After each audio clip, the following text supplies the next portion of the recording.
Voy a partir saludándolos. Muchas gracias a todos. Se escucha bien, ¿no? ¿Cierto? Se acercan ustedes cuando quieran. Si quieren, comen. Esto es una sesión de comida, así que todos pueden comer y tomar mientras conversamos con total libertad.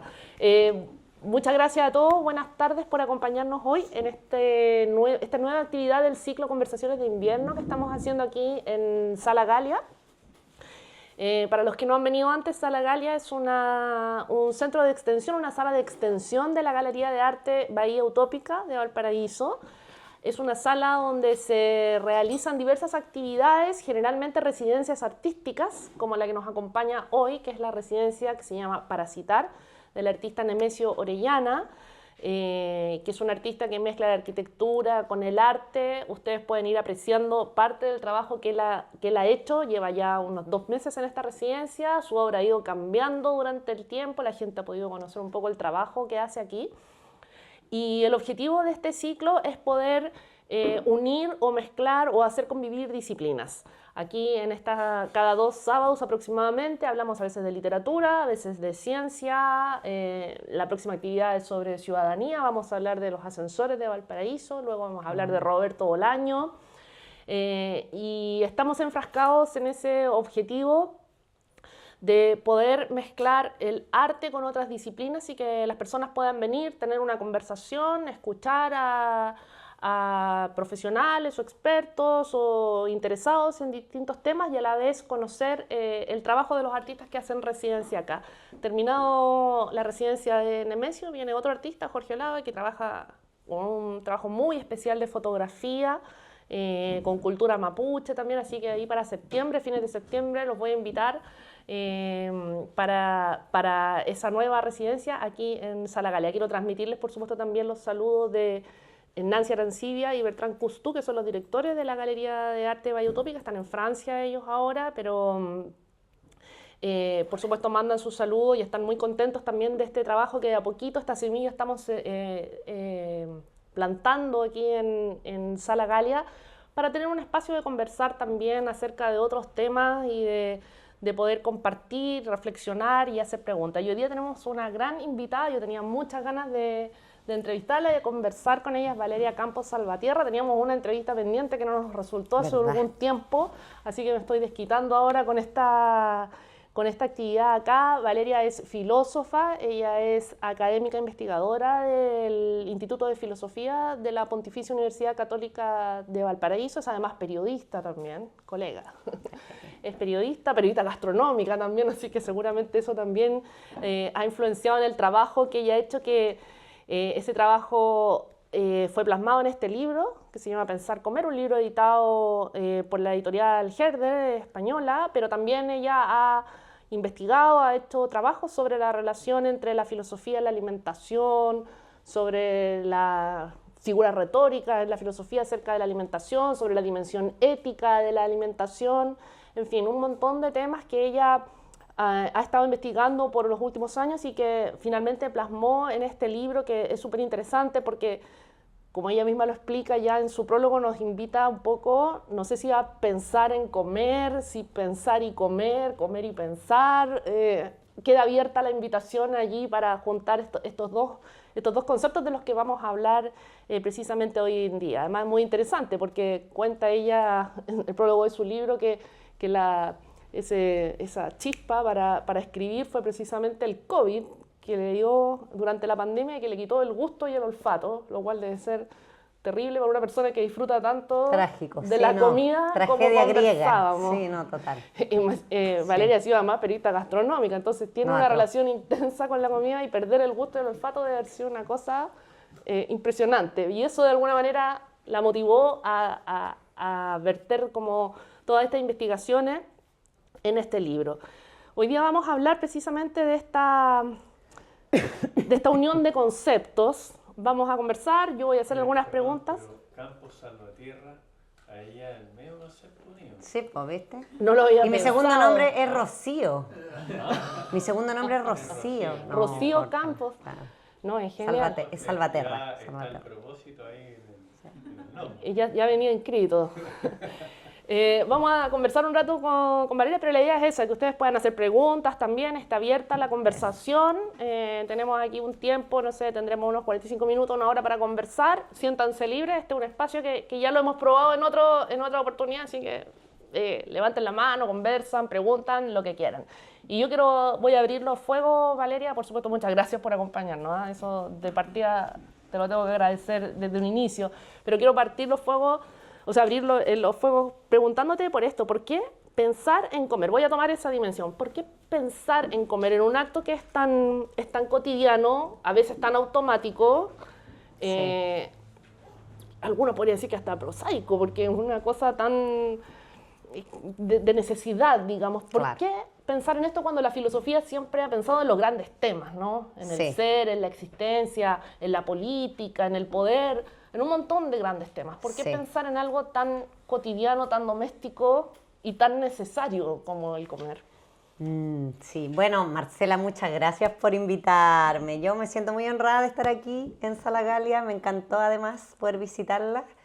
Y bueno, siempre fascinada de poder hablar de comida y filosofía, siempre estoy dispuesta para ello. La pregunta que me hace es un poco difícil porque es la pregunta que yo también quiero responder, ¿no? O sea, como, ¿por qué alimentarnos, comer y todo lo que le está asociado? Cocinar, degustar, digerir incluso. ¿Por qué esto puede ser un tema que merezca reflexión? Y todo nace de una intuición. Yo intuyo que sí, ¿no? Yo intuyo que merece una reflexión, en principio, ¿no?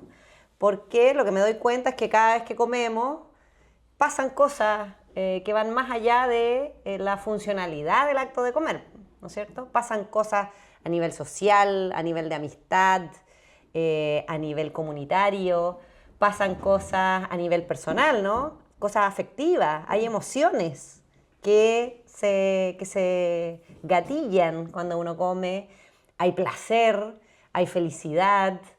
Y bueno, también hay ciertas cuestiones que todavía, o sea, que son muy misteriosas, o sea, así como hay misterios en el universo, misterios trascendentes en el universo, también lo que pasa adentro de nuestro cuerpo es misterioso, porque yo no tengo ningún control sobre eso que sucede, ¿no? O sea, yo tengo cierta experiencia de mi propia corporalidad, ¿no? Siento hasta cierto punto mi corporalidad, pero ¿qué es lo que pasa adentro del estómago cada vez que como?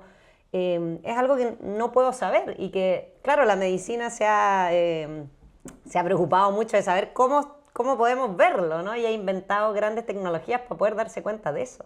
O sea, a mí me impresiona mucho esto, cómo el cuerpo propio sigue siendo oscuro, ¿no? Misterioso. Y ahí hay un gran misterio que no vamos a develar quizás nunca. O sea, la medicina puede estudiar todo lo que quiera, pero nosotros cotidianamente nuestro cuerpo funciona, digiere en efecto los alimentos que comemos.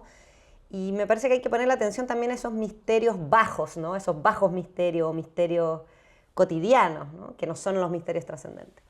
Entonces yo en principio tenía esa intuición. Bueno, yo como hablábamos antes me gusta mucho comer, yo creo que todo parte de ahí también, de que a uno le guste comer, que uno valore sentarse a la mesa, comer, compartir alimentos, cocinar en tu caso. Yo te contaba que a mí me gusta más comer que cocinar, sí. Me gusta que me cocinen más bien. Pero también me gusta mucho la relación que uno establece con la materia cuando uno cocina, ¿no?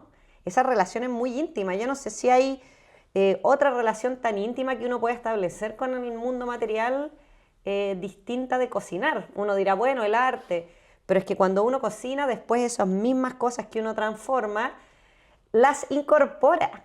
O sea, a mí me impresiona mucho además el hecho de que uno, de hecho, incorpore, ingrese hacia el interior de su cuerpo 3 veces al día cosas que son extrañas en principio, ¿no? Que son otras respecto de nuestro cuerpo. Y que esto sea parte del mecanismo que nos mantiene vivos, ¿no? A mí eso me parece, bueno, no sé, los filósofos nos asombramos con cosas pequeñas, pero eso a mí me parece muy asombroso. Y que lo hagamos tan cotidianamente y que hoy día además sea tan normal, por ejemplo, tomarnos estas copas juntas, porque hace no mucho tiempo atrás, en la historia, ¿no es cierto?, ir a comer a la casa de alguien era un riesgo. Era un riesgo y por lo tanto comer era un acto de confianza total. Hoy día lo hemos olvidado, pero Ir a comer a la casa de otro es un máximo gesto de confianza. Digo que era un riesgo porque te podían envenenar, Claro. porque podía estar mala la comida, o sea, no existían todos los aparatajes jurídicos que hoy día te protegen de que te envenenen, digamos, en una comida en la casa de alguien. Pero me parece que eso no lo tenemos que olvidar, o sea, la fragilidad, la vulnerabilidad en la que estamos cuando comemos la comida que hace otro.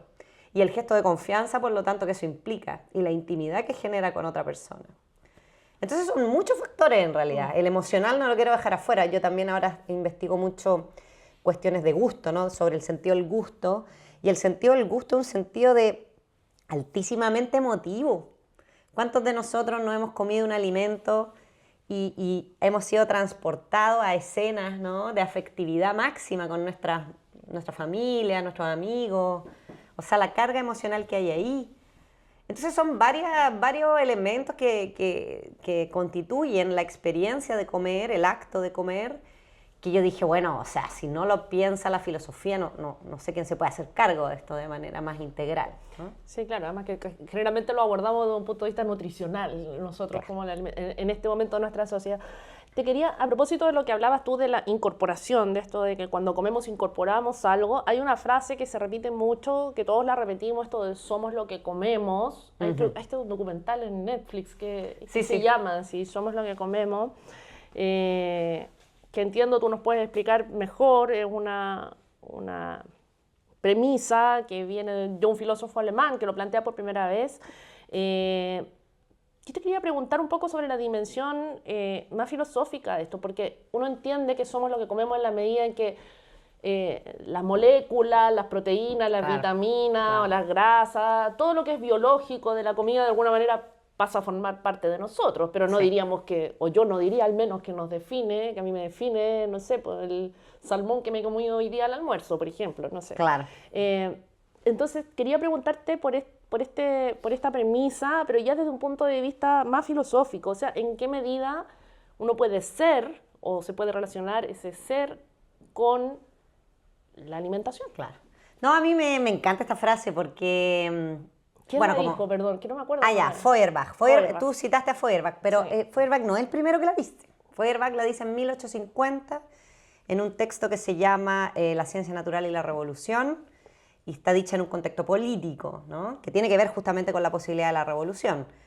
Y la frase exacta de Feuerbach es: el hombre es lo que come, ¿ya? Y los amigos alemanes, José Pedro, en alemán la frase además rima, porque es como der Mensch ist, was isst. Se rima además es una rima, ¿no? Porque ser y comer riman en alemán. No, esto es fabuloso, o sea, podría escribir 3 libros solo por la rima. Pero en realidad creo yo que el antecedente de Feuerbach, o sea, hay alguien que la dijo antes, que la publicó antes en un texto, ¿no? Que es Jean Antel Brillat-Savarin, que es el primer gastrónomo conocido como tal, ¿no? Quien de alguna manera acuña la palabra gastronomía y le da una definición y un sentido por primera vez en un texto que se llama La fisiología del gusto, que es una cosa hermosa, ¿no? Es un texto realmente espectacular, muy rico, es un intento muy potente de reivindicar la comida, la cocina, el gusto, el cuerpo, en una historia, la de la reflexión sobre el comer, donde, claro, hay que, como decías tú al principio, ¿no? Comer es algo tan cotidiano que no nos tiene por qué preocupar tanto, hay que comer nomás, no es necesario hablar tanto de comer, ¿no? Entonces, Jean Antel Brillat-Savarin tiene bueno, él publicó este texto anónimo porque le dio vergüenza que su nombre, él era un abogado, ¿no? Que su nombre apareciera asociado a un libro de gastronomía, es decir, de cocina. Imagínate qué pena, ¿no? Como sentir que esto iba a influir de manera negativa en tu posición social, porque iba a escribir de cocina, de algo tan doméstico, ¿no? Feminizado, además, ¿no? Claro, feminizado. Entonces, materno eso. Exacto. Y esta persona muy famosa en su sociedad, en la sociedad de su época, que publicaba este texto, y la primera edición entonces aparece anónima. Después ya se conoce quién es el autor, etcétera, ¿no? Y tiene una primera parte ese texto donde Brillat-Savarin nos da unos aforismos que son muy magníficos. Y uno de esos aforismos es el que está relacionado con esta frase y está formulado diferente. Dice: dime qué comes y te diré quién eres. Como más juguetón, más narrativo también. Nárrame lo que comes. dímelo, ¿no? Dímelo y yo te puedo narrar también, articular una narración sobre lo que tú eres. Entonces está primero en Brigad Zabarán, luego en Feuerbach. Yo no sé por qué está muy extendida la idea que es Feuerbach el que lo dice primero. Pero bueno, en cualquier caso, ambos lo dicen, bueno, Brigad Zabarán lo dice de una manera amplia, no lo explica. En el caso de Feuerbach está muy relacionado con la idea que él también sostiene de que el ser humano es primordialmente una realidad material y que como tal es el intercambio material con el mundo que se produce en el acto alimentario lo que lo constituye, lo que lo mantiene y lo que le da todo su vigor y toda su virtud también, ¿no? Entonces, en ese contexto está muy enfatizado el aspecto material, que yo creo que es fundamental. O sea, tú me dices, a lo mejor el salmón no dice mucho de mí, pero la verdad es que tu cuerpo ahora es salmón en algún punto y lo va a seguir siendo hasta que la digestión se complete. Y puede que incluso lo siga siendo, dado que el metabolismo y la digestión ha extraído macro y micronutrientes que ahora son parte de la estructura celular de tu cuerpo. O sea, sí eres fisiológica y materialmente salmón. Pero lo que está contenido ya en el dime qué comes y te diré quién eres, es que esta idea de que soy lo que como a nivel fisiológico, biológico, material, se puede replicar, se puede virtualizar, es decir, se puede volver simbólica esta idea y replicarse en otros niveles, a nivel cultural, a nivel social, a nivel ético, ¿no? A nivel ético, qué importante, cómo funciona a nivel ético, a nivel nutricional, o a nivel de salud, ¿no? A nivel de salud y bueno, a nivel psicológico diría yo también, a nivel político. Se puede multiplicar, se puede estratificar así, ¿no? Volver simbólico. En ese sentido, no sé si es una observación mía, pero de alguna manera hoy día uno aprecia que lo que uno come también te define o te socialmente. Claro. Quiero decir, si uno es vegetariano puede despreciar al carnívoro. Claro. O si uno es conservador, al vegano, puede resultar hasta un insulto, Sí. es como ser woke, vegano. O sea, Sí. alguien te puede desacreditar por lo que comes también, o si comes Sí, sí, sí. chatarra, también. Exacto. Entonces, de alguna manera, Sí. puede funcionar también como una herramienta como de coerción social. Exacto. O de... Sí, yo hago notar en el libro que es como de doble vínculo la frase, ¿no? Porque dependiendo de cómo nosotros signifiquemos el alimento a ingerir, claro, la frase puede ser contraproducente y usarse, como dices tú, para denostar o criticar o qué sé yo. Puede no ser utilizada de una forma tan feliz. Por ejemplo, el caso de la comida chatarra. Si tú me dices, no, me comí un McDonald's hoy día, yo digo, bueno, comiste chatarra. ¿Eso quiere decir que ahora eres chatarra? Pero eso a mí me parece problemático porque definir un alimento como chatarra, eso a mí me parece terrible. A pesar de que McDonald's no es o sea, tiene muchos problemas que podríamos enumerar también, ¿no? Desde una perspectiva política, ético-política, ambiental. Si bien sucede eso, creo que el alimento hay que tener mucho cuidado en sobredeterminarlo con ese tipo de calificativos, porque el alimento es justamente lo que te mantiene vivo, ¿no? ¿Y si el alimento no alimenta? Pero piensa una persona que a lo mejor no le alcanza para otra cosa y tú le vas a decir que está comiendo chatarra. O piensa, por ejemplo, en una persona que tiene una memoria, un vínculo afectivo, supongamos con su madre, porque su madre cada vez que le pagaban a fin de mes lo llevaba al McDonald's como símbolo de cariño y amor. Tú le puedes llegar y decir a esa persona, no, es que tu cuerpo ahora es chatarra. No me parece adecuado. Y esto es algo que uno tiene que tener en consideración cuando usa esta frase, muy potentemente me parece, ¿no?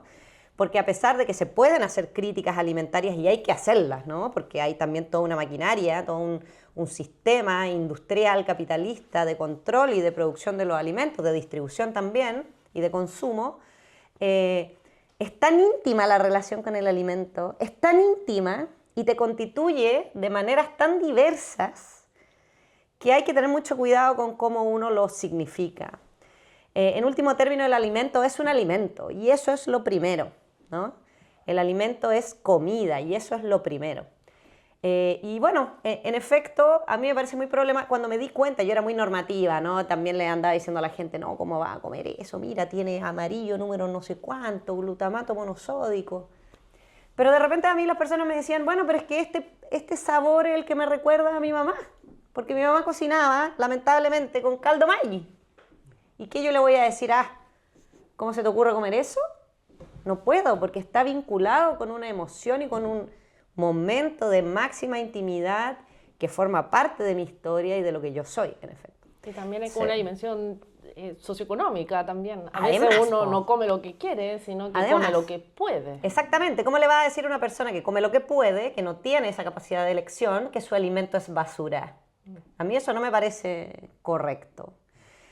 Creo que hay que tener mucho cuidado en calificar los alimentos de esa manera. Valeria, y en ese sentido, ¿es posible, tú trabajas en la asignatura de ética, ¿es posible establecer como algo así como una ética alimentaria real, digamos, que no quede en los principios? Sí. Me encanta esta tener pregunta. una ética alimentaria?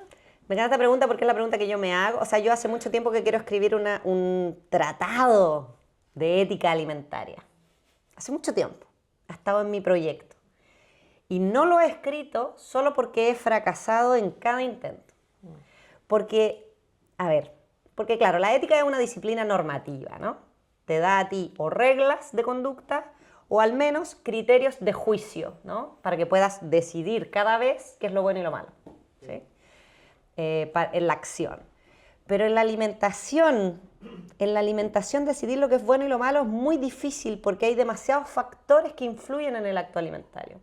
Y voy a poner el caso que a mí más me complica, el del sabor y el del gusto. Creo que el elemento que hace más complicado la instauración de una ética alimentaria y por qué no existen tratados de ética alimentaria, porque no existen, o de ética de la alimentación que sean completos, es porque el gusto siempre genera un problema para la normatividad del discurso.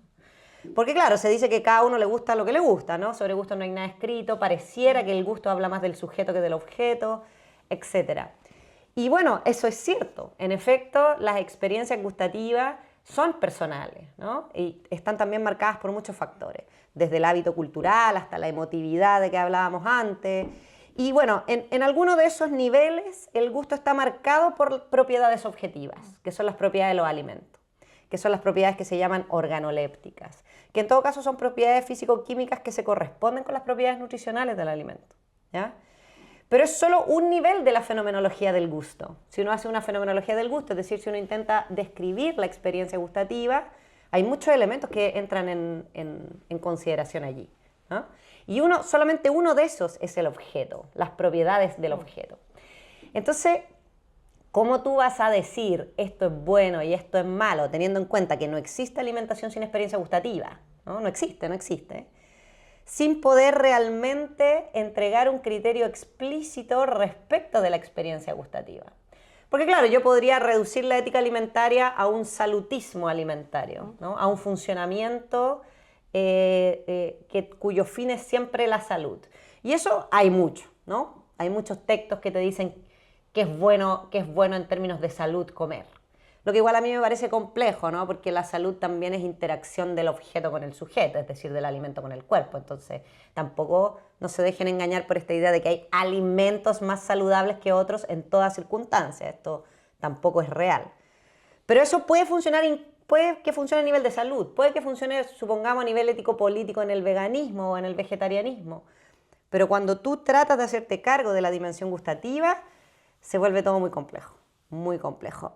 Si me permiten decir la última cosa, yo he intentado, mi primera tesis al respecto, mi primer intento respecto de la ética alimentaria fue decir, no, es que tiene que haber una objetividad del gusto. Y esta objetividad del gusto debe provenir de que el alimento esté bien producido.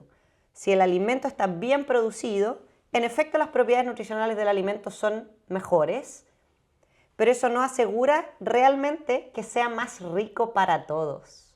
O sea, aquí todos tenemos, yo creo, la experiencia de que un tomate lima chino, supongamos, es más rico que un tomate larga vida, ¿no?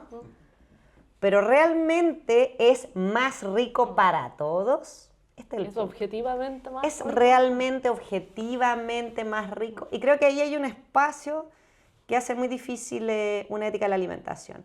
Y lo otro que me preocupa, con esto termino, de la ética de la alimentación, es que, como la ética es una disciplina normativa, implica normativizar la conducta alimentaria de una manera que me parece que es siempre problemática. Cuando uno tiene demasiadas normas para comer, eso siempre trae problemas. Eso siempre genera problemas, porque estás normativizando un intercambio material, energético y simbólico cotidiano que tú tienes con el mundo. Y cuando tú hipernormativizas eso, siempre se generan problemas de algún tipo, ¿no? Yo creo que lo mejor que podemos hacer es no normativizar demasiado nuestra relación con la comida, en general. Ahora sí ya me callo. Yo estoy hace rato con un par de temas que ya tocaste y ahora cuando llegaste aquí, la ética la veo desde muy masculino, muy en el orden, ¿ya? Y cuando hablaste del misterio, ¿cierto? De que hay un misterio en el comer, muy femenino, ¿cierto? Hay algo que tiene que ver con el sentir, hay algo que tiene que ver con el cómo me recibo este alimento, que es algo que como seres humanos que somos, hemos como olvidado un poco porque tenemos el femenino un poco aplacado, ¿cierto? Y tomando lo que tú estás diciendo recién, diciendo de lo gustativo, también es cómo recibo yo el alimento. O sea, a mí la proteína vegetal la puedo sentir que no me cae bien, pero a otra persona le va muy bien con las legumbres. Y cada una de las personas, ¿cierto? Tiene que saber, y eso es una cosa que hemos perdido, ¿sí? Porque nos guiamos por lo que nos dicen afuera, pero lo que hemos perdido es qué alimentos a mí me hacen Claro. bien, O sea, yo estoy segura de que todos los que estamos en esta sala, todos, sabemos los alimentos que nos hacen mal. Yo no sé. Pero nos hacemos los les. Eso. Determinado por la genética también, porque hay personas que son super tasters y esta persona tiene un gen de mutación y esta persona está mucho más la cosa amargo, está tan fuerte que no puede tomar café, no puede tomar las cosas de los brócolis. Por eso, aquí siempre hay una relación entre un alimento y un cuerpo particular, ¿no? Si tuviese que haber una ética más adecuada a la alimentación, yo creo que sería de tipo prudencial, ¿no? Yendo a la ética aristotélica, por ejemplo, que son éticas donde cada vez hay que tomar una decisión distinta y esa decisión se toma siempre en base a un conocimiento que yo tengo de mí mismo. Pero yo estoy segura que todos sabemos qué es lo que nos hace mal, pero lo comemos igual porque nos hacemos los lesos, porque también los médicos nos dicen, no, coma nomás, coma, qué sé yo. Pero si uno pudiese hacer el ejercicio más profundo de escuchar, por decirlo así, su propio cuerpo de manera más atenta, podría construir una dietética propia. Y la dietética siempre tiene que ser singular, creo yo. Y Carlos quería decir algo hace rato. Sí, sí, es un poco sobre el factor ético con respecto al comer, profe. Y es sobre de esa típica crítica fuerte que hace el veganismo o los vegetarianos o los ascetas o los que practican no sé, esto como el no comer por varios días, Ayuno. Sí. El factor ético con respecto a matar otro ser vivo para alimentarse.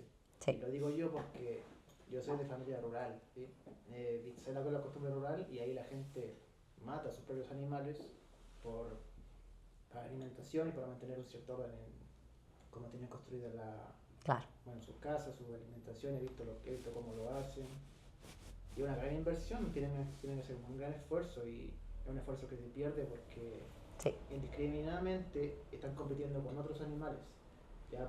Porque vi varias veces que muchos perros se metían, perros salvajes por cierto, y mataban animales de mis vecinos y perdían no solo plata, pero también comida. Claro. Y el problema que vi es que mucha gente critica al que hace al granjero que ceba sus propios animales, pero no critican al perro que lo mata por instinto. Así que no, es el factor ético. Sí. Bueno, no, el vegetarianismo, el veganismo son grandes desafíos para la reflexión. Yo diría que como crítica de la violencia, sobre todo de la violencia que ejerce una industria de la muerte, como es la industria de la carne, que es distinto de cómo se vive quizás la relación con los animales cuando la agricultura es familiar, ¿no? Es familiar campesina y es de subsistencia.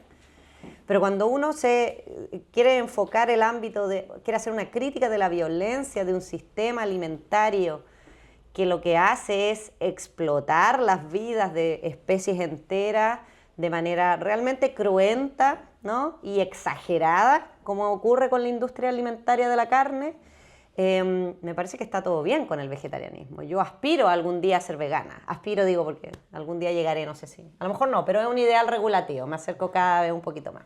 A lo mejor nunca llego, pero lo intento. En ese sentido, me parece a mí, esto es muy personal, innegable la crítica de la violencia que hace el vegetarianismo y el veganismo. Innegable. Sin embargo, creo que en esa crítica de la violencia, que está muy bien enfocada, ¿no?, en el animal y su calidad de ser sintiente, a esa crítica de la violencia le hace falta una reflexión profunda sobre el acto de comer.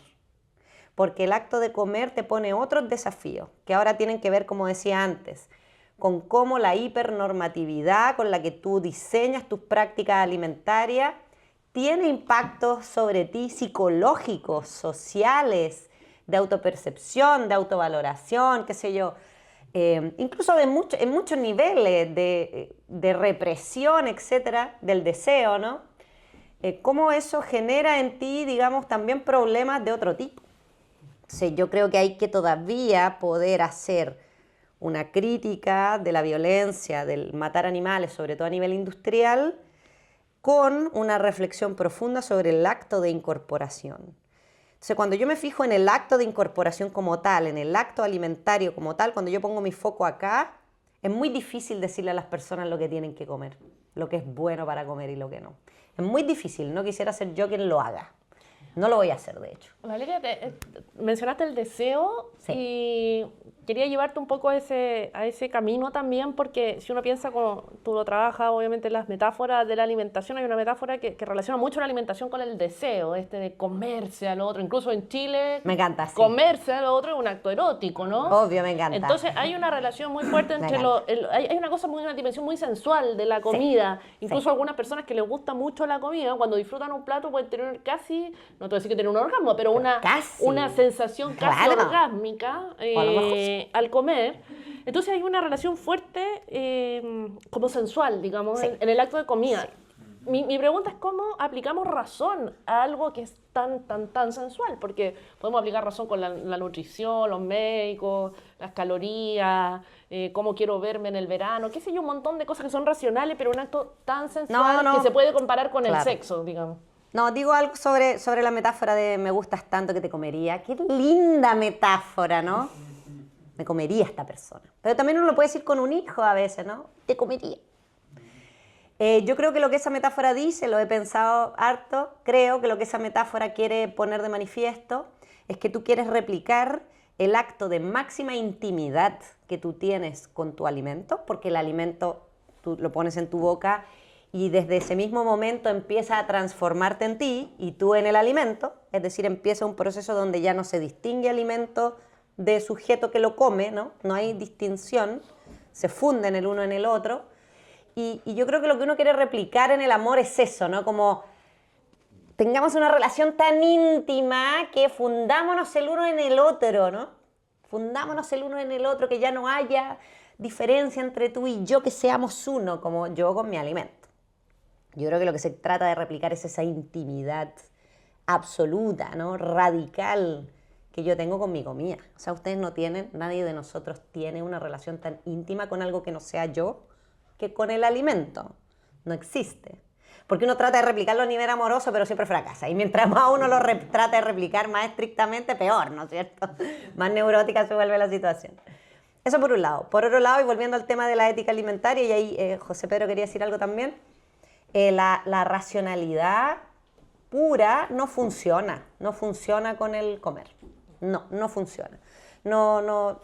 Yo me acuerdo haber presenciado por casualidad un taller que hacía una parvularia con unos niños chicos, ¿no? Taller con los niños, aprende de tu alimento, que muy bien intencionado, magníficamente bien intencionado.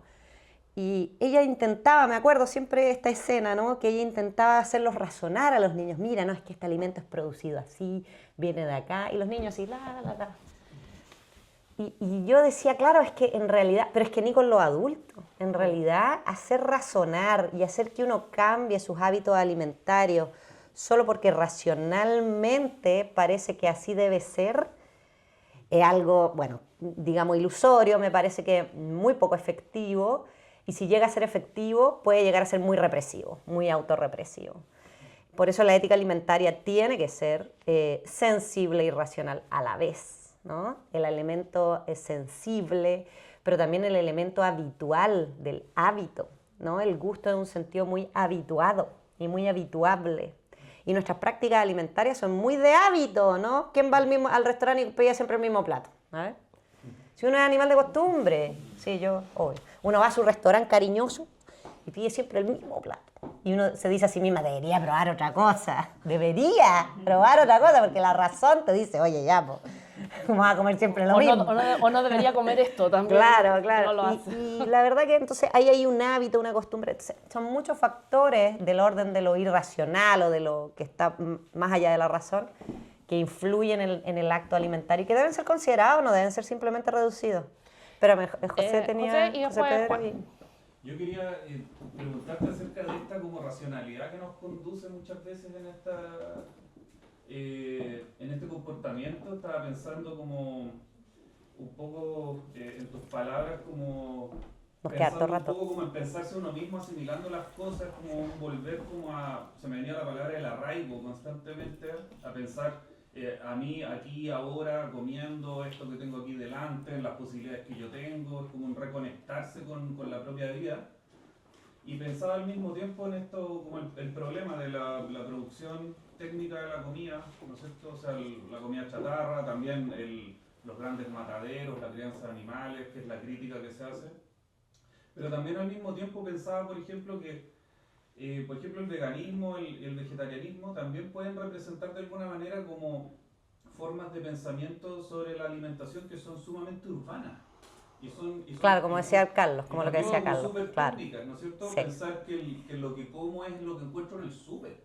No, Claro. sí, bueno. Y que todo como que depende de dónde yo vaya a comprar las cosas, pero no hay un arraigo en el sentido de pensar de dónde salen esos vegetales que estoy comiendo, todo eso. Eso, por ejemplo, no sé cómo lo has pensado tú, el tema de hasta qué punto somos libres en este sentido, no desde el punto de vista de las condiciones materiales, sino también de cómo esta racionalidad de una u otra manera nos conduce, ¿no es cierto? Sí, inevitablemente me lleva un tema más político, así que me voy a poner aquí más crítica. Yo diría que en efecto el supermercado es un gran problema. Voy a partir de ahí, lo que tú dices, ¿no? El supermercado, digo, como modelo, es decir, como mercado de consumo de alimentos basado en la lógica del retail, es decir, de la venta al por menor, que además resalta como la libertad de elección del consumidor. Yo creo que casi todo se puede vender en retail, pero el alimento a mí me parece muy problemático. Bueno, porque yo considero que el alimento no es un bien de consumo como cualquier otro. Esa es la otra. ¿Por qué un alimento es un bien de consumo análogo a este vaso, a este celular? Es decir, ¿en qué sentido análogo? Se transa en la misma lógica de mercado. Esto a mí me parece que es uno de los problemas mayores que nosotros tenemos para cambiar las políticas alimentarias esta vez, ¿no? El nivel de la producción es mucho más fácil, aunque parezca difícil, es mucho más fácil de cambiar. Creo que el gran problema político alimentario es a nivel del consumo y del mercado, ¿sí? Más que a nivel de la producción. Mira.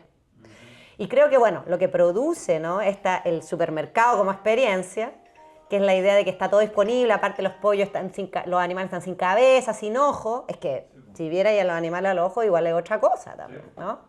Ya, sin cabeza, sin ojo, todo empaquetado, todo como ascético, ¿no? Todo iluminado y musiquita, ¿no? Y la sensación de que está todo disponible, lo que hace... No hay sangre. No, y claro, no hay vísceras, no hay sangre, pero aparte está todo disponible, en todo momento, ¿no? Y tú puedes elegir... esto es irreal, o sea, y por eso probablemente se acabe la humanidad, por esto probablemente se acabe el mundo. Y también los vegetales también uno come los que seleccionaron. Claro, la cantidad que votaron uno tampoco... Claro, y aparte los lindos, etc. Y cuando la realidad de la producción alimentaria es muy diferente. De hecho, históricamente la gente no comía tantas cosas como nosotros. O sea, se limitaban a comer, no sé, un maíz, lo que hace la experiencia del supermercado o el el modelo retail de transacción, el mercado del retail, es decir, de la venta al por menor, en la producción de alimentos, lo que genera son impactos en la producción y lo que hace es propiciar, promover la producción industrial agropecuaria, y la pesca como... La pesca es una actividad extractiva. Nosotros ya cultivamos animales, pero los pescados los seguimos extrayendo como si no tomorrow, como para afuera del mar. ¿Entiendes? Entonces, lo que hacen es propiciar los modos industriales de producción agropecuaria, que es justamente lo que va a destruir el planeta, sin duda. O sea, bueno, yo no soy muy optimista, digamos, pero sin duda. La única manera pero la gente te dice, es que el orgánico es más caro. Es más caro por un problema de mercado. Y solo por un problema de mercado. Es que esto daría para otra charla, ¿no? Pero en otro momento explicaré todo esto de política alimentaria. Pero ese es el problema, ¿no? Juan, ¿tenés una pregunta? Vale. Dos cosas. Una tiene que ver con una reflexión respecto a los pudores, las represiones y lo social, y la otra es política. La primera. Estando en una fila de un casino universitario en Santiago, un colega dijera, voz en cuello, estaba al lado mío, le dice a los cocineros en las bandejas sirviendo, dice, comillas, ¿no tiene algo que no sea cadáver? Todos quedamos. Yo me sentí un asesino brutal en ese momento. O sea, había una cuestión en la que, claro, aparentemente alguien vegetariano, vegano, minoritario, impone sobre los otros, que son carnívoros, en mi caso, por lo menos hay muchos carnívoros, un modo de vida, y uno se siente, y hoy día que podemos decir muy pocas cosas, no refuta y se arranca y tiene miedo de contraatacar a aquel que en su libertad ha expresado que él no quiere comer cadáver. Ahora igual es un cadáver. Hay una... ¿O no? Sí. Hay una frase que... O sea, es que a lo que voy es que creo que esto es una autoafección suya. Ya. Porque la verdad es que igual son cadáveres. No, si lo son, sí. No, claro. No, si lo tengo claro de que... Usted se autoafectó, digamos, y dijo, sería un asesino. La mayoría nos miramos y dijimos, sí, fue un momento incómodo para los que estábamos ya, por lo menos. Sí, no, bueno. Digo eso. Sí. Bueno, no, yo respeto mucho la crítica, como decía. Yo trato de ser vegetariana, soy lo más posible. Lo más que me permite mis límites de la represión, ¿no? Los límites que yo tengo respecto de la represión, soy lo más vegetariana que eso me permite. Soy flexitariana. Pero bueno, lo logro bastante. Porque yo realmente, o sea, si uno me pregunta racionalmente, yo creo que hay que ser vegano. Seguro. ¿Ah? Lo digo, pero solo desde la racionalidad. Seguro que sí. Seguro que ese es el camino. Yo en ese sentido estoy muy de acuerdo con el vegetarianismo. Creo que ese es el camino correcto. Sin embargo, todo lo que hablábamos antes, ¿no? El acto alimentario es tan complejo, involucra tantas cosas, emociones, sensaciones, historias, biografías, necesidades, gracias, necesidades. Es tan complejo que, claro, uno no puede simplemente decir ya mañana todos vuélvanse veganos de un día para otro, ni andar criticando tampoco a la gente de más. Eso diría respecto a eso. Sí, y la segunda pregunta, perdón. Lo político. He hecho una comparación totalmente aleatoria cuando lo he podido reflexionar respecto a aquello. Tengo que comprar un supermercado de costo bajo, de un lugar de compradores de menos recursos, a un supermercado con de mayor talle. Y claramente se empieza a hacer esa analogía. La parrilla de oferta del supermercado económico frente a aquel de mayor talle es muy distinta. O sea, sí, no. No sé, el supermercado es trágico. Es trágico, terrible. Y sí. eso afecta a la población. No, total. A la gente que compra allí, sí. Menos proteínas, menos alimentos saludables, mucha chatarra. Sí. No, pero el problema del supermercado como estructura de mercado, diría yo. ¿Ah? Porque no se trata tampoco de ponerle jumbo a todo el mundo, ¿no? Se trata de decir, bueno, usted, a que haya jumbo y qué sé yo, vaya a comprar ciertas cosas ahí, pero el alimento tiene que tener otro circuito de consumo. Y no quiero decir ferias libres, porque las ferias libres son supermercados, pero más ¿cómo se dice?, artesanales. Porque los productos de las ferias libres son productos de la agricultura industrial, que además están muy intermediados y donde se genera la misma explotación respecto al productor que en los retail, quizás un poco menos. Si hay que elegir, bueno, elija la feria, ¿no? Seguro. Pero no es la salvación la feria libre, no es la salvación. La forma de transar el alimento tiene que ser radicalmente diferente. Bueno, yo tengo mi propia idea al respecto, pero creo que una de las presuposiciones del supermercado o de la feria, del retail en general, del vender al por menor, es esto, ¿no? Que el consumidor tiene libertad de elección, y la tiene. Pero en temas alimentarios, sobre todo agrícolas, no podemos ser libres, porque la tierra da lo que puede, ¿entiendes? Porque la tierra va a dar siempre lo que pueda. Y si tú quieres que dé lo que tú quieres, siempre la vas a destruir. Entonces tiene que ser de otra manera, ¿entiendes? Y claro, mi opción sería, y el problema sobre todo está basado, creo yo, en la idea de que el consumidor es un individuo.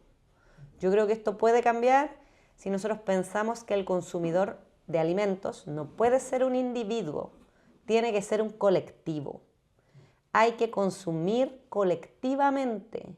Y esta es la y con este método tú no tienes por qué pagar de más. De hecho, en un barrio pobre, digamos, donde hay un supermercado malo que enferma a la población, tú puedes sacar ese supermercado, puedes colectivizar el consumo de esa población, y esa población podría estar comiendo agricultura familiar campesina, es decir, alimentos agroecológicos al mismo coste o más barato que en una feria libre o en un supermercado. Pero tienes que colectivizarlo. Y eso tiene también que ver con otra es política. Tú empobreces a una población, la debilitas y creas problemas de salud pública. Claro, además que repercute en otros niveles. Voy a ordenar que estaba ella primero, después Kate, y ya vamos a empezar a terminar porque si no vamos no es que me saquen el tema político, vamos a estar a la Valeria, igual estar discutiendo. Interesante esto pensar, ¿eh? Yo a mí, por ejemplo, me encantan los mangos y digo, ¿por qué tengo que comer mango? ¿Con qué derecho si ni siquiera se hacen aquí, los traen, la huella de carbono, en fin, cuando uno empieza... No, yo estoy súper... O sea, ¿por qué tengo que comer uva en julio? Si aquí no se produce uva en julio, porque uno siente como que está en el supermercado, pues se podría comer mango de una manera a todo, pero en fin. Vamos contigo, Kate, y de ahí cerramos ya, porque si no la pobre Valeria se nos va a desmayar porque no ha comido nada. A mí la política alimentaria me fascina, lo hemos encontrado con Valeria en algunas ocasiones. Si alguien quiere, conversemos después en el vino, conocer una experiencia de consumo agroalimentario limpio, rico, temporal, se conecta conmigo porque participo en una comunidad de compra de productos locales y comemos exquisito. Pero quiero preguntarte otra cosa. Ya. A propósito de más del pensar comer. Y tú lo nombraste y tiene que ver con el deseo. Creo que como sociedad, como el deseo tiene esta cosa muy fascinante a veces, ¿cierto? O sea, nos movemos a partir de deseo, pero también muy normadamente, además en nuestra forma de ser país, así como más bien sigilosa, muy que no se nos noten, hay muchas cosas y entre ellas el deseo. Como que lo dejamos mucho en el mundo privado o en el mundo ya cuando ya esto explota, ¿no? Explotamos, claro, en la fiesta. Te quería llevar al tema de la comida, el deseo y cómo creo que hemos trastocado de tal manera el deseo en los niños sobre la comida que obviamente los niños comen, o sea, el deseo que sienten por, no sé, por la papa frita o qué, la papa frita es otra cosa, si ya de colores... No, atroz, sí, claro, radioactivo. Insostenible. Es lo que los... Ojalá fuera un Chocman. Claro. O sea, ahí hay un deseo que a los niños los conecta y que en el alimento, no digo solo el alimento sano, el alimento en general, hemos quitado esa posibilidad deseante. Sí. Estoy hablando de los niños, sí, los adultos también, pero estoy hablando de los niños. Entonces me gustaría como que volver ahí al tema como del deseo. Es que el caso que tú nombras específicamente, el problema no es tanto una cooptación primaria del deseo, es una cooptación del gusto. Si es que el gusto hay que pensarlo mucho y las escuelas tienen que tener clases de degustación. ¿Por qué en las clases de arte se aprecian obras musicales, visuales y no se usa el sentido del gusto? Que claro, las clases de arte en realidad probablemente habría que cambiarle y llamarlas clases de experimentación estética, ¿no? O de experiencia estética, porque en realidad de lo que se trataría, creo yo, con un niño es de enseñarle a usar sus sentidos. No sé si a usar, a conectarse con los sentidos. Nos enseñan a escuchar, nos enseñan a ver, pero ¿quién te enseña a degustar? Si esa es la cuestión. Y el gusto es un sentido como cualquier otro, si hay que entrenarlo para que funcione en niveles cada vez más críticos, ¿no? Es decir, que pueda ser fuente de decisión, de discernimiento, de juicio. El gusto puede ser fuente de juicio.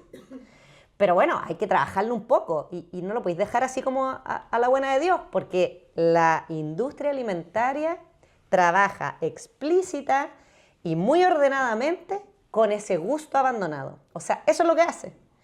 Cacha que nadie se ocupa de que los niños aprendan a degustar y les da justamente todos los alimentos que nosotros sabemos que biológicamente producen mayor sensación de placer a nivel gustativo sin discriminación, ¿no? Grasa, azúcar, qué sé yo, sal, bla, bla. Y bueno, todos estos ingredientes no nutritivos, ¿no? Que son todos los ingredientes químicos que no tienen ninguna propiedad nutricional. Entonces yo, para mi gusto, ese deseo que tú ves ahora que está como cooptado o qué sé yo, limitado, yo estoy de acuerdo, tiene su base en que tenemos que no abandonar el gusto. ¿Pero por qué? Es que esto yo no. Esto es lo que más me preocupa. Entonces, por eso el gusto creo que es tan importante como sentido, porque como todos los sentidos, es una forma de relacionarte con el mundo. Y eso, de algo que te puede ayudar a discernir una mejor relación con el mundo, ¿no? Eso diría yo al respecto. Y bueno, respecto al deseo en general, fíjate tú que Platón, cuando describe el deseo, o sea, de los primeros filósofos griegos, cuando describe el deseo, su único ejemplo para decirte cómo funciona el deseo es el hambre y la sed. O sea, parece que los deseos por antonomasia son los deseos de comer y de beber, es decir, de incorporar. Estos son los deseos por antonomasia. Y todos los demás deseos se significan, tú les das sentido como por analogía con estos deseos de comer y beber, ¿no? Porque claro, en estos deseos, el objeto de deseo, no solamente tú te lo apropias, sino que tú lo consumes, ¿no? Lo haces parte de ti, literal. Entonces, fíjate, yo siempre digo esto, que siempre me impresionó mucho, que la noción que anorexia, o todas las anorexia, vigorexia, ortorexia, todos los trastornos de la conducta alimentaria, se construyen con la palabra griega orexis, que significa deseo. Entonces, la palabra anorexia literalmente significa falta de deseo, no falta de deseo alimentario, falta de deseo en general. Entonces hay una relación entre el deseo en general y el deseo alimentario que es muy fuerte y que hay que también seguir estudiando y desenmarañando. Porque probablemente el deseo más profundo, más intenso sea el deseo de comer. Bueno, y el Buda, por ejemplo, lo dice, cuando dice, bueno, deshagámonos de los deseos porque son fuente de sufrimiento, dice ya, y nos vamos a deshacer de todos los deseos, pero siempre el más difícil va a ser deshacerse del deseo de comer. O sea, te puedes deshacer del placer, del deseo sexual, del deseo de socialidad, un montón de deseos. Pero el deseo de comer siempre va a ser el más difícil de erradicar, ¿no? O sea, hay ahí una relación muy fuerte que creo que hay que seguir explorando también, para liberar el deseo. O sea, con la idea de liberar igual el deseo hay que ponerle límite, porque si no sería la violencia plena en la sociedad, ¿no? Pero, o sea, como dicen los psicoanalistas, la castración igual es necesaria hasta cierto punto. Pero claro, ¿cómo podemos tener una relación con el deseo que no sea represiva, que no sea de autoviolencia, de autoagresión? ¿Qué? Y ya vamos terminando. Perdón que me extendí, que es un tema muy interesante. Hacer sugerencia que su curso de gusto debería ser curso de olfato, porque cuando tú comes algo, el sabor que está describiendo es el resultado de olfato, no de gusto. Como un 90% de gusto es olfato.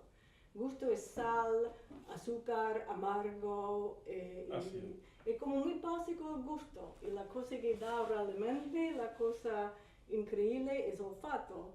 Y aparte del olfato, pasa por parte del cerebro, se llama amígdala, donde está el corazón de interacción social, de memoria emocional, es amígdala. Y el olfato pasa por eso. Y hay mucho datos que muestran, incluyendo en útero de humanos, el sistema olfatorio está activo, ¿ya? Y aparte se llama lóbulo nasal, aparte de relación con la parte social. Así este problema de cómo convencer niños chicos, y yo trabajé con niños de bajo recurso, para no comer comida chatarra, están empezando en el útero, si quieres hacer este argumento, ¿ya? Y tú podrías imponer cosas en la escuela, pero realmente es que comen cuando está muy joven en la casa. Claro. Es la cosa que está, pero es una cosa que está absolutamente vinculado con olfato.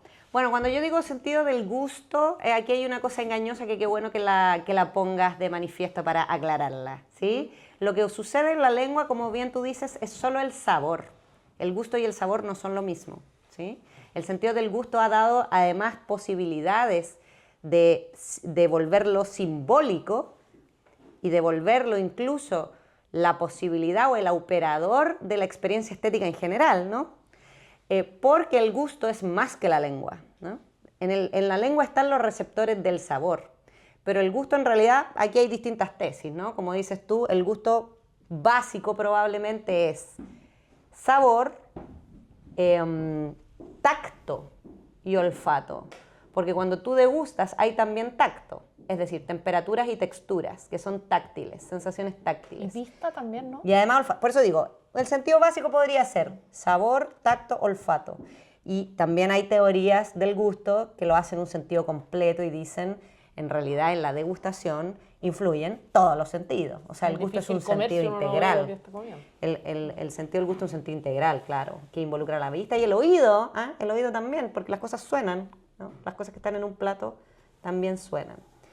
Pero entonces, claro, cuando yo digo gusto me refiero a la degustación, a la experiencia de poner algo en tu boca y experimentar o fijarse, ¿no?, en la experiencia que produce ese momento de contacto. Claro, y ahí influyen otros sentidos también, o sea, el olfato sobre todo. Cuando habla de deseo, de esta parte muy emocional, de gusto, los raíces de eso están en el olfato. Claro, yo como filósofa y no como bióloga, ¿sí?, quisiera nunca jerarquizar los sentidos, no darle nunca una importancia más a uno que otro, porque es la herencia griega de la jerarquización de los sentidos, que pone a la vista como el sentido más importante, la que ha generado todos estos problemas que nosotros tenemos hoy día cuando no nos hacemos cargo del sentido del gusto. Entonces, yo personalmente quisiera no jerarquizarlos en importancia. A lo mejor hay evidencias biológicas para hacer esa jerarquía, pero desde la reflexión filosófica intentaré siempre no caer en esa jerarquización. Sí, pero desde el punto de vista de sensorial de neurobiología, si tú cortas el nervio olfatorio, pero no gustatorio ni de parte táctil de boca, el impacto psicológico es fuerte. Fuerte, fuerte, fuerte. Tú estás bloqueando la parte de lengua, no es fuerte como olfato, porque olfato está dando tu sensación subconsciente de los olores, no solamente de comida, pero de tu familia, de tu entorno. Y personas que pierden total olfato, que es muy difícil porque el olfato está regenerando durante su vida, esta persona tiene una sensación profundamente de no reconocen su pareja a pesar de verlo, porque el olfato no está confirmando que la persona es su pareja. Pero gusto, sabor, esta no hace eso. Ningún táctil. Así que el olfato es un parte del sistema sensorial absolutamente fantástico, porque están tan vinculados con la parte emocional. Así cuando tú ves el olor de un jabón, ese jabón de mi abuela empezar a llorar, ya cuando tiene como 50 años, eso, el olfato hablando con los amígdalas y hipocampo de su memoria, pero tú no puedes, porque cuando estás niño todo hace lo mismo, no quiero comer mis arvejas, si haces eso, y come eso porque no tiene ningún sabor, está solamente una textura de eso y tragarlo, ¿ya? Pero esto muestra que esta parte no es, tú puedes perder esta parte y sí vas a tener problemas, pero no como cuando pierdes el olfato de tu sensación como humano. Y los animales también, los otros animales, no solamente nosotros. Así. Parece que hablan de cosas, de dominios distintos, como dice ella. Sí, ya di mi explicación. Está hablando de biológico y ella está hablando de gusto, bueno, pero son... Tienes razón, ella también, pero son de formas distintas. Por lo menos bueno, esos son como todos los abordajes que hemos tomado en esta conversación, porque hemos andado por la política, hemos andado por la economía, los sistemas productivos, hemos andado por la ética, que es apasionante, y por la biología, porque es innegable que la biología tiene una participación en esto. A mí me quedan un montón de preguntas también, yo creo que a todos. Interesantes conceptos que están en el libro, como esto de los gastronacionalismos, que son súper interesantes también, que tienen que ver con las identidades que funcionan para bien, pero pueden funcionar para mal. Pues, no sé, pues, cuando tú vas en México, por ejemplo, todos comen maíz, y las tortillas que se hacen con harina de trigo le llaman gringas, porque es como que tú no eres mexicano si comes, si comes tortillas de harina y no de... O sea, de alguna manera también funcionan a nivel... Como todos los nacionalismos y sus claro, problemas, en el ¿no? fondo, ¿no? O sea, es un tema que nos daba mucho, yo creo que responde sola a la pregunta que nos hicimos al comienzo de por qué pensar en comer. Tiene muchísimas dimensiones y, bueno, no quiero seguir abusando del tiempo de Valeria. Ha sido extraordinaria esta conversación. Creo que todos nos vamos a ir pensando un poco más en lo que vamos a comer, pero los invito a comer. Ahí tenemos algunas cositas para degustar y un aplauso para... Gracias, Marcela. Gracias a todos por participar. Gracias a todos por participar y los dejo invitados. La próxima, el 25 de agosto, tenemos una conversación sobre los ascensores de Valparaíso con Ascenval, que es una agrupación ciudadana que es súper interesante porque han revalorizado el tema de los ascensores, no ya como una cosa puramente patrimonial, sino como un medio de transporte, y han hecho una labor súper interesante. Así que muchas gracias a todos. Estamos, John. Gracias. Gracias. Gracias, Valeria.